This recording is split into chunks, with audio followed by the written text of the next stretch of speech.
अस्सलाम वालेकुम नाज़रीन, गुलिस्तान न्यूज़ देख रहे हैं आप। अभी तक का ताज़ा उर्दू खबरनामा लेकर आपका मेज़बान ज़ुहूर लौला भी आपकी खिदमत में हाजिर। तफसीलात से पहले सुर्खियों पर एक नज़र।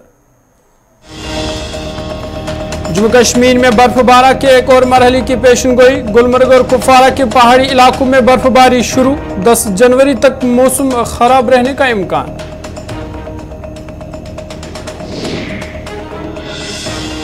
तुर्की और शाम में जिलजिले से तबाही जारी। हलाकतों की तादाद 15,000 से पार। इमदाद और बचाव कार्रवाई लगातार जारी।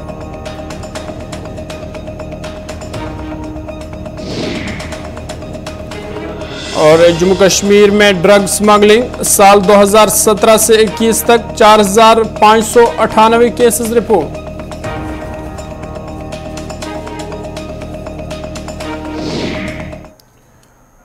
सुर्खियों के बाद खबरें तफसीलात के साथ। सबसे पहले तुर्की की बात करते हैं। तुर्की और शाम में आने वाले तबाहकुन जिलजिले से मरने वालों की तादाद 15,000 से तजावुज कर गई है, जबकि ताहाल मलबे तले दबे अफराद की बचने की उम्मीद भी दम तोड़ती जा रही है। अरब न्यूज़ के मुताबिक बुध और जमेरात के दरमियान रात भी लोग मलबे के इन डेरों के करीब मौजूद रहे जहां उनके प्यारे दब गए थे। इसी तरह मुल्क के जुनूबी हिस्से के वसी इलाके में बड़ी तादाद में मुतासरीन पनाह और खुराक भी तलाश करते रहे और उन्हें सख्त सर्द मौसम के बाद कारकुनों ने बुध को भी चंद लोगों को मलबे से जिंदा निकाला। ताहम साथ ही लोगों की जानिब से शिकायत भी सामने आ रही है कि मलबे को हटाने के लिए जरूरी सामान की गैर मौजूदगी और दुरुस्त तरबियत न होने की वजह से इन लोगों को नहीं निकाला जा सका। मुतासरीन का कहना है कि मलबे में दबने वाले कई लोगों की रोने की आवाज़ें आती रही, मगर ज़रूरी सामान की कमी की वजह से उनको नहीं निकाला जा सका।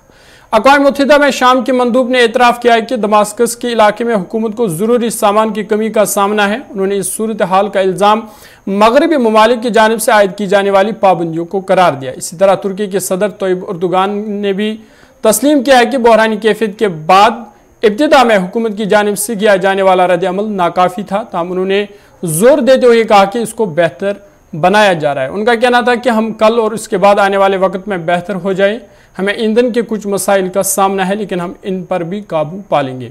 अगर जो तुर्की और शाम में इमदादी कार्रवाई जारी है, तमाम हलाकतों में मजीद इजाफे के खदशात भी जाहिर किए जा रहे हैं। आलमी इदारा सेहत ने खबरदार किया है कि मरने वालों की तादाद 20,000 से ज़्यादा हो सकती है। इस खिते में 1999 में आने वाले ऐसे ही ज़लज़ले के नतीजे में कम से कम 17,000 अफराद हलाक हुए थे।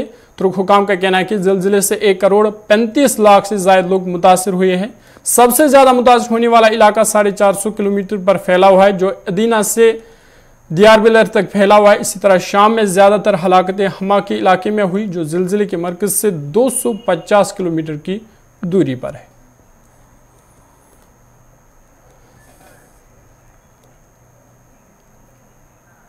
आगे बढ़ते हैं। महकमा ड्रग कंट्रोल ऑर्गेनाइजेशन ने 31 दिसंबर 2022 तक जम्मू कश्मीर में 20 मुख्तलिफ अद्वियात को गैर मयारी करार दिया है और इनके इस्तेमाल पर पाबंदी आयद कर दी है, जबकि इस दौरान 37 अद्वियात को मिस ब्रांडिंग के जुमरे में रखा गया है।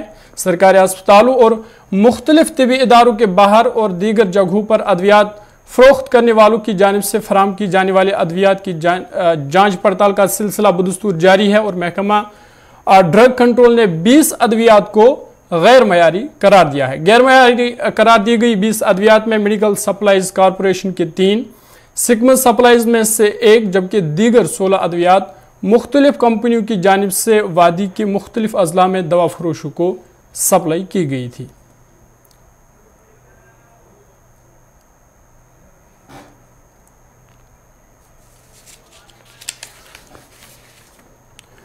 आपको बता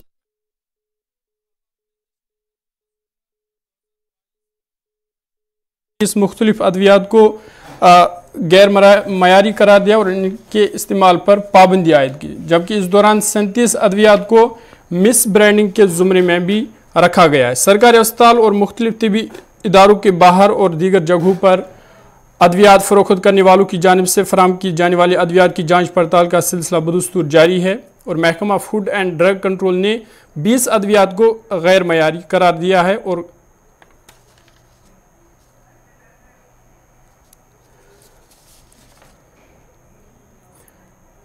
महकमा ड्रग कंट्रोल ने 20 अद्वियात को गैर मयारी करार दिया है। गैर मयारी करार दी गई 20 अद्वियात में मेडिकल सप्लाईज कॉरपोरेशन के 3, सिकम सप्लाईज में से एक, जबकि दीगर 16 अद्वियात मुख्तलिफ कंपनियों की जानिब से वादी के मुख्तलिफ अजला में दवा फरोशों को सप्लाई की गई थी।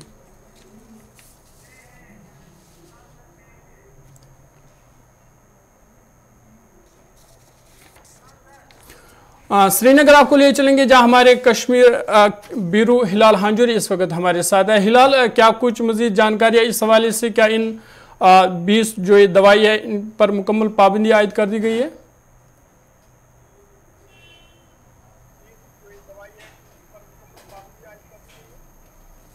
जी बिल्कुल, ये ऐसी जो सैंपल्स उठाए गए थे ये 31 दिसंबर साल 2022 के हैं और उस हवाले से यही बताया जा रहा है कि 20 ऐसी अद्वियात हैं जिन पर पाबंदी आयद की गई है और 37 के करीब ऐसी अद्वियात हैं जिन्हें अभी कैटेगराइज किया गया है मिस ब्रांडिंग के लिए। तो इस हवाले से ड्रग डिपार्टमेंट जो है, ड्रग कंट्रोल डिपार्टमेंट, उनकी जानिब से ये कदम उठाया गया है जिसके तहत मुख्तलिफ हॉस्पिटल्स के अंदर, जिसमें चाहे सिकिम्स हो या उसके साथ साथ मेडिकल सप्लाईज की जो अद्वियात हैं वो भी इसमें शामिल है, क्योंकि जो हमें इस हवाले से मालूमात मिल रही हैं उसमें 3 जो है medical supplies corporation, 1 from Sikkim supply, जबकि अदर जो है वो 16 मेडिसिन वो अलग डिफरेंट कंपनीज की जानिब से जो है वो चलाई जा रही हैं, बेची जा रही हैं। तो इस तरह से इन अद्वियात पर मुकम्मल पाबंदी आयद की गई है, इनके इस्तेमाल पर जम्मू कश्मीर के अंदर, और साथ ही साथ जो बाकी कुछ 37 के करीब अद्वियात हैं उन्हें भी सर्विलांस पर रखा गया, उन्हें भी कैटेगराइज किया गया है।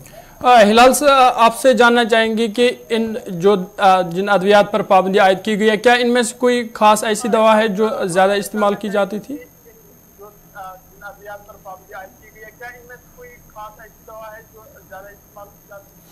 देखिए, सेहत के लिए जितनी भी अद्वियात है वो काफ़ी अहमियत की ही हामिल होती हैं। हम किसी पर्टिकुलर अद्वियात का नाम या कंपनी का नाम तो नहीं ले रहे हैं, लेकिन इतना ज़रूर है कि इसमें मुख्तलिफ ऐसी दवाई है जिसमें साल्ट्स बताए गए हैं कि पोटेशियम क्लोराइड या बाकी चीज़ें जो इसमें साल्ट्स होते हैं वो इसमें जो है आते हैं, या अलग अलग साल्ट्स है जो अलग अलग कंपोजिशन है अद्वियात की वो बताई गई है। किसी दवा में 3 साल्ट्स होते हैं और उसमें एक ही साल्ट पाया गया है, जबकि 2 साल्ट से सही नहीं पाए गए हैं या सब स्टैंडर्ड पाए गए हैं। तो इसी तरह से ये अलग अलग जो ब्रांड है और अलग अलग जो कंपोजिशन है उसमें ये सारी चीज़ें ये साल्ट जो है ये वैरी करते हैं। हिलाल, क्या आपको लगता है कि इसमें एक क्योंकि आम लोगों तक ये इंफॉर्मेशन पहुंचाई जाए तो इसमें एक महकमे को बेदारी मुहिम भी चलानी चाहिए?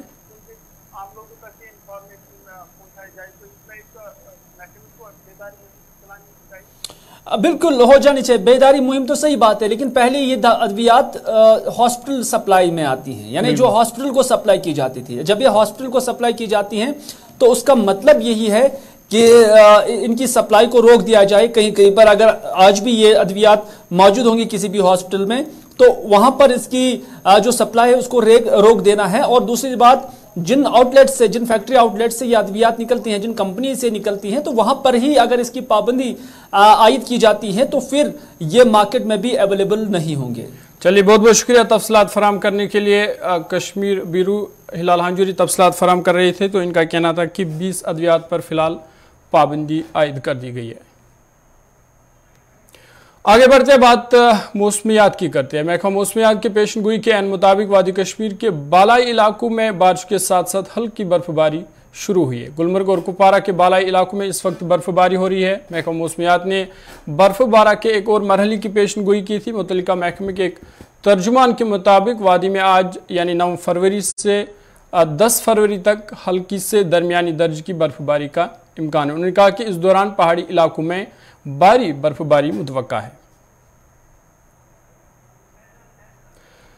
श्रीनगर आपको ले चलेंगे जहाँ इस वक्त फैसल इस वक्त हमारे साथ है। फैसल, श्रीनगर में मौसम का क्या कुछ हाल है, अपडेट कीजिएगा। देखिए, सुबह सुबह जो सर्दी देखने को मिल रही थी, तो अब जैसे ही दिन स्टार्ट हुआ 11 बज गए, तो इस वक्त आपको देख सकते हैं कि जो बारिशों का सिलसिला है वो श्रीनगर में भी अब शुरू हुआ है। पहले थोड़ी बहुत बारिशें हो रही थी, लेकिन अब एक अच्छी खासी बारिशें जो है श्रीनगर में भी इस वक्त हो रही है, करीबन पिछले 20 मिनट से बराबर जारी है। तो आपको बता दें कि महकमा मौसमियात की तरफ से पहले ही पेशन गोई की गई थी कि 9 से लेकर 11 तारीख तक जो है मौसम और आलूदा रहेगा। इसमें हाई रिस्क में जो है बर्फबारी भी हो सकती है और इस बीच इसके साथ साथ जो लो एरियाज है, प्लेन एरियाज है, वहां पे भी हल्की बर्फबारी हो सकती है, उसके साथ साथ बारिशें भी हो सकती है। जिसे आप इस वक्त खुद देख सकते हैं कि थोड़ी बहुत बारिशें जो है पहले स्टार्ट हुए थे, लेकिन अब अच्छी खासी बारिशें इस वक्त श्रीनगर में हो रही है और हर एक जो है इस वक्त छाता लेके इस वक्त श्रीनगर में हो। ताहम बालाई इलाकों की बात करें तो वहां पे इस वक्त बर्फबारी हो रही है और श्रीनगर के लिए भी ये पेशेंटगोई की गई थी कि हल्की फुल्की बर्फबारी यहाँ पे होगी, लेकिन फिलहाल बारिशें हो रही है और जो बर्फबारी इस वक्त नहीं हो रही है और पेशेंटगोई जो है बिल्कुल कहा जा रहा है कि कह सकते बहुत ही जबरदस्त डस्ट और डिस्टर्बेंस इस वक्त करने वाला है। जम्मू कश्मीर को अच्छी खासी बर्फबारी हो सकती है पूरे जम्मू कश्मीर, पूरे कश्मीर वादी में, और जो प्लेन एरियाज है वहां पे भी बर्फबारी हो सकती है। तो इसके लिए पहले डिपार्टमेंट जो है वो रेडी हो चुके थे। मैकेनिकल इंजीनियरिंग डिपार्टमेंट की बात करें, उसके साथ साथ बाकी एसएमसी की बात करें, वो ऑन टॉप से हटाने का जो काम है उसके हवाले से वो बिल्कुल लगातार जारी हो। जैसे ही बर्फबारी होती है तो किसी भी इनकन्वीनियंस या बाकी की सिचुएशन को टैकल करने के लिए वो बिल्कुल रेडी है। तो किसी तरह की कोई इनकन्वीनियंस जो है हेल्थ डिपार्टमेंट की तरफ से भी नहीं हो, तो उसके साथ एसएमसी हो, एमईडी हो या बाकी जो मुतल्लिका दफ्तर है वो बिल्कुल ऑन टोज है और किसी तरह की रुकावटें उनमें नहीं आ सकती या आम लोगों के लिए किसी तरह की मुश्किलात नहीं हो रही। बिजली की बात करें तो बिजली का निजाम अब थोड़ा बहुत बेहतर हो चुका है। इस तरह अगर बात करें श्रीनगर की तो बिजली का निजाम बेहतर हो चुका है। जैसा कि देखा जा रहा था जैसे ही बर्फबारी होती तो काफी घंटों तक बिजली जो है वो गुल होती है, लेकिन जैसे ही इस साल की जो हम बात करें तो एक अच्छा खासा इंप्रूवमेंट बिजली निजाम में भी आया है। बिजली भी अच्छी खासी रहती है, हालांकि बर्फबारी भी हुई लेकिन उसके बावजूद भी बिजली का निजाम जो है बेहतर रहा और आम लोगों को उतना सफर नहीं करना पड़ा। हालांकि अगर बाला इलाकों की बात करें वहां पे थोड़ी बहुत दिक्कत आती है बिजली के हवाले से, लेकिन प्लेन एरियाज की बात करें, खासकर श्रीनगर की बात करें, यहाँ पे एक अच्छी खासी बिजली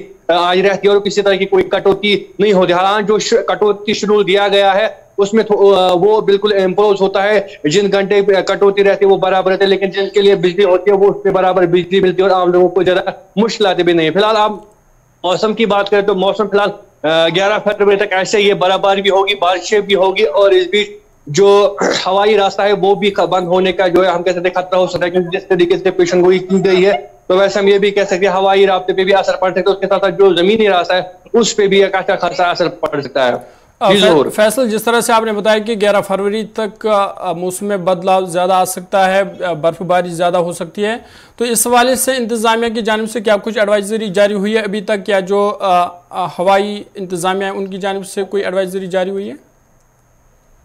देखिए फिलहाल तो किसी तरह की कोई एडवाइजरी जारी नहीं की गई हवाई रास्ते के हवाले से। जिस तरह से मैंने पहले कहा कि बालाई इलाकों में बर्फबारी होगी, जैसे ही श्रीनगर में अगर बर्फबारी होती है या विजिबिलिटी कम होती है तो साफ तौर से हम कह सकते हैं कि एयरपोर्ट अथॉरिटी को यह फैसला लेना होगा कि फ्लाइट्स डिले भी हो सकती है और कैंसिल भी हो सकती है। हालांकि अभी बर्फबारी यहाँ पे नहीं हो रही है, बारिशें हो रही है तो बारिशों से उतना असर नहीं उस पर नहीं पड़ रहा। अब नेशनल हाईवे की बात करें तो वहां के आपको पता है कि जैसे बारिश होती है तो पस्सियां गिराते हैं, नेशनल हाईवे बंद होता है। हम एडवाइजरी अभी सिर्फ नेशनल हाईवे के लिए है, अगर कोई बाहर जाना चाहता है रास्ते से तो नेशनल हाईवे पे वो पहले ट्रैफिक डिपार्टमेंट के साथ रब्ता करे और उसके बाद ही वो अपना सफर जो है वो जारी रखे, और ये पहले ही एडवाइजरी की गई। हालांकि हवाई रास्ते की हवाई यात्रा के लिए अभी तक किसी तरह की कोई एडवाइजरी सामने नहीं आई है। फैसल, आप हमारे साथ बने रहेगा। इशफाक गुलमर्ग से इस वक्त हमारे साथ है। इशफाक, बहुत बहुत शुक्रिया ज्वाइन करने के लिए। क्या कुछ गुलमर्ग में इस वक्त मौसम का हाल है, अपडेट कीजिएगा।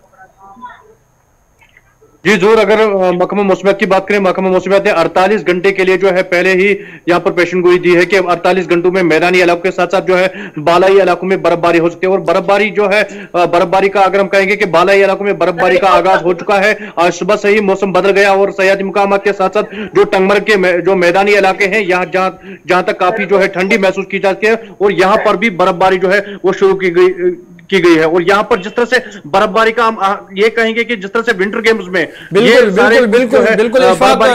बिल्कुल इशफाक, खेलो इंडिया शुरू होने वाला है कल से 14 जनवरी तक खेलो इंडिया शुरू रहेंगे, तो उस हवाले से भी आपसे जानना चाहेंगे कि क्या कुछ तैयारियां अभी तक की गई है? देखिए जरूर, अगर हम विंटर गेम्स की बात करेंगे, ये तीसरा एडिशन जो है खेलो इंडिया का जो है कल गुलमर्ग में मुनक्कद होगा। और गुलमर्ग में ये तीसरा एडिशन जो है बाज़ाब्ता जिसको वर्चुअल मोड पे जो है हमारे प्रधानमंत्री जो है वो दिल्ली से बाज़ाब्ता इसको वर्चुअल मोड पे जो है इनाग्रेट करेंगे। और साथ साथ में ये भी कहा जाता है, जिस तरह से अभी हमारे पास रिपोर्ट है कि यहाँ पर जो इंफॉर्मेशन के मिनिस्टर है, जो मरकजी मिनिस्टर है अनुराग ठाकुर जी जो है वो इसको जो है शायद इनाग्रेट कर सकते हैं। और ये एक तो वर्चुअल मोड पे, साथ साथ में यहाँ पर जो चीफ गेस्ट होंगे वो अनुराग ठाकुर जी होंगे और इसको जो है यहाँ पर इनाग्रेट कर सकती है इस पूरे गेम को। और इसमें तकरीबन जो है 1500 के करीब जो खिलाड़ी जो है बाहर के मुख्तलिफ राज्यों से जो यहाँ पर आएंगे, और यहाँ पर गुलमर्ग के साथ साथ जो हम नार्बल से ही कहेंगे इंतजाम की तरफ से उनके तमाम जो अकोमोडेशन है वो रखी गई है, और खिलाड़ी जो है गुलमर्ग में जो है पहुंच जाएंगे। और कल इसको बादल 4 दिन के लिए जो है इसको इनाग्रेट किया गया। और यहाँ पर जिस तरह से इस खेल की हम बात करें, खेलो इंडिया में यहाँ पर न सिर्फ यहाँ पर ये इंडोर की बात करें, ये सारे इवेंट जो है आउटडोर में होते हैं। इसमें एक ही इवेंट है जो इंडोर होता है, वो आइस स्केटिंग है। और आइस स्केटिंग रिंग जो है, जो एशिया का सबसे बड़ा रिंग है, वो गुलमर्ग में है। और ये सारा जो खेल का प्रोग्राम है ये कल से जो है बादल और गुलमर्ग में शुरू हो जाएगा। और पूरी तरह से जो डिप्लॉयमेंट है जम्मू कश्मीर पुलिस के साथ साथ महकमा सयाहत की जो अफसरान है या जिला इंतजामिया के अफसरान है, उन्हें आज सुबह से ही ड्यूटी पर तैनात रखा गया। और आज सुबह से ही अलर्ट जारी किया गया कि जो भी गाड़ियां गुलमर्ग जाएंगे उनके पास जंजीर होनी चाहिए, तब जाके वो गुलमर्ग का रुख कर सकते हैं। और साथ साथ में खिलाड़ियों के लिए जो स्पेशल अकोमोडेशन रखी गई, जो गाड़ी ट्रांसपोर्ट रखा गया है, उस हवाले से अभी जो खुद ARTO जो सोपोर है उन्होंने गुलमर्ग का दौरा किया है। और गुलमर्ग में यहाँ पर टंगमर्ग से ही बादल और गाड़ियों की चेकिंग हो रही है, किस तरह से तमाम जो ट्रांसपोर्ट के इंतजाम है वो किया जाएगा। और हम ये मानेंगे कि इससे न सिर्फ यहाँ पर विंटर स्पोर्ट्स को फरोग मिलेगा, बल्कि यहाँ पर सयाहत को भी, इस जो खेल होगा कल को आयोजन होगा खेलो इंडिया का, यहाँ पर बादल और सयाहत को भी फरोग मिल सकता है। जोर जी इशफाक, जिस तरह से इसमें पूरे मुल्क की टीमें इसमें हिस्सा लेंगे, नेशनल इंटरनेशनल, तो क्या अभी तक कोई टीम वहां पे पहुंच चुकी है? और खबर यह भी है कि लद्दाख की टीम वहां पहुंच गई है, क्या कुछ जानकारी है इस हवाले से?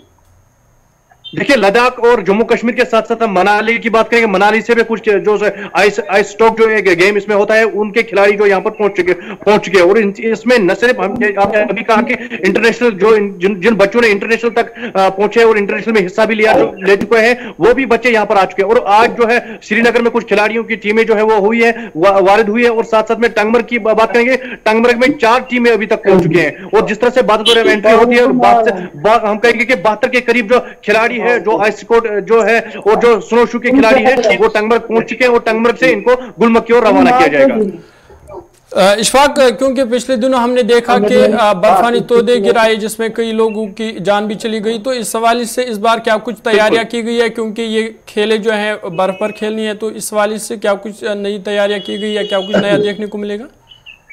बिल्कुल जोर, आपने एक अच्छा सवाल किया, क्योंकि खदशात ये भी थे, क्योंकि कुछ खिलाड़ी जो है जिनने आज इस इवेंट में शमूलियत करनी है, क्योंकि ये उनको ये भी खदशात है शायद ये एवलांच जोन एरिया है, वहां पर ये खेल अगर होगा तो उनको यहाँ पर खतरा भी हो सकते हैं। लेकिन इंतजामिया की तरफ से बाज़ाब्ता यहाँ पर ये अलर्ट जारी किया गया, जहां पर ये एवलांच एरिया है वहां पर सिकी पेट्रोलिंग टीम, महकमा सयाहत की और महकमा जो गंडोला की जो है सिकी पेट्रोलिंग टीम वहां पर तैनात रहती है। और ये जो इवेंट सारे होने हैं ये गुलमर्ग में बावल में होने हैं। और गुलमर्ग में बावल में इस तरह का कोई खतरा नहीं है। यहाँ पर बादल तौर मिटिगेशन की गई है, ऊपर पहाड़ियों पे जो है सिकी पेट्रोल टीम ने जो जहां पर एवलांच के खतरे रहते हैं वहां पर बादल तौर पर जो है मिटिगेशन की गई, एवलांच को जो मिटिगेट किया गया है और इस तरह का कोई खतरा नहीं है। तमाम तक तैयारियां हम ये कहेंगे कि मुकम्मल हो चुकी हैं और सिर्फ अब खिलाड़ियों का इंतजार है। खिलाड़ी जैसे ही आते हैं तो इस गेम को बादल तौर गुलमर्ग में कल सुबह से ही शुरू किया जाएगा। चलिए इशफाक, आप इस खबर पर नजर बनाए रखिए, बहुत बहुत शुक्रिया तफसीलात फराहम करने के लिए। गुलमर्ग से इशफाक हमारे साथ थे, वहीं श्रीनगर से फैसल रियाज हमारे साथ थे, मौसम के हवाले से अपडेट कर रहे थे। श्रीनगर में इस वक्त फिलहाल बारिशों का सिलसिला जारी है, वहीं गुलमर्ग में बर्फबारी हो रही है और कल से गुलमर्ग में खेलो इंडिया विंटर गेम्स भी शुरू होंगे, जिसमें मुल्क के साथ साथ इंटरनेशनल लेवल के खिलाड़ी भी इसमें हिस्सा लेंगे।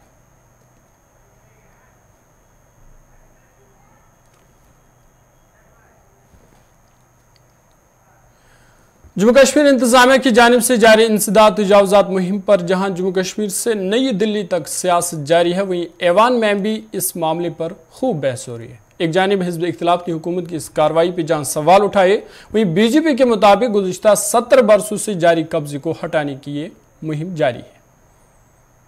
370 का जिक्र आया, 370 के जिक्र को मैं, धन्यवाद सभापति महोदय, 370 के जिक्र को मैं थोड़ा चाहता हूं कि एक व्यापक कैनवास पे लें। आजकल ऑथेंटिकेशन की बहुत बात होती है, सर मैं पूरी की पूरी किताब लेके आया हूं, कश्मीर आफ्टर 370, अनुराधा भसीन जी ने लिखी है, कश्मीर टाइम्स की एडिटर रही हैं। सर लगातार खबरें आ रही हैं, आप कहते हैं कि नॉर्मैलिसी है। सर दिल्ली के दरबार से नॉर्मैलिसी बोलना और कश्मीर में जाकर के उस नॉर्मैलिसी को महसूस करना, इसमें बहुत बड़ा फर्क है। सर महीनों से वहां बुलडोजर चलाए जा रहे हैं, कहा जा रहा है सरकारी जमीन से अतिक्रमण घट रहा, लेकिन सर लोगों के घर तोड़े जा रहे हैं बिना नोटिस के। मैं बार बार कहता हूं माननीय सभापति महोदय आपके माध्यम से, सर, कश्मीर को जमीन का टुकड़ा ना समझा जाए, जिंदा लोग बसते हैं। जब तक कश्मीरियों का दिल नहीं जीतोगे, कश्मीर का दिल कभी नहीं जीत पाओगे, चाहे आप लाख कोशिश कर ले।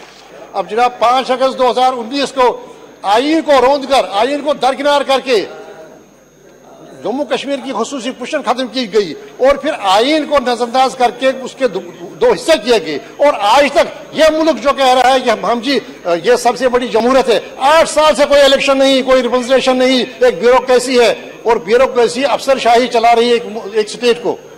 तो जनाब क्या कारण है इस शुक्रिया की तहरीक में शामिल होने का?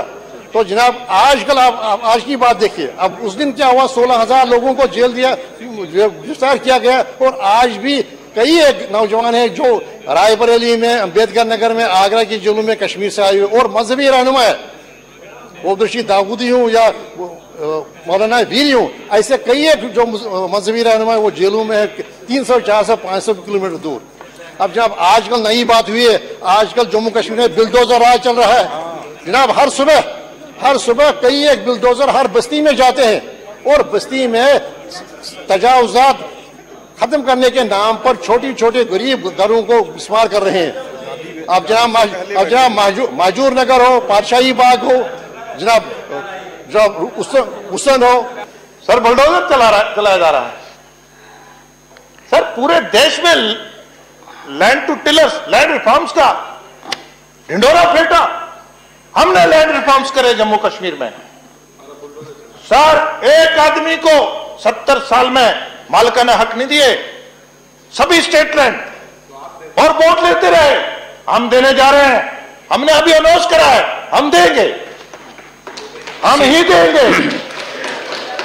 सर इन्होंने वोट लिया और जमीनें डेवलपमेंट अथॉरिटीज में डाली, हमने अस्पताल बनाए वहां।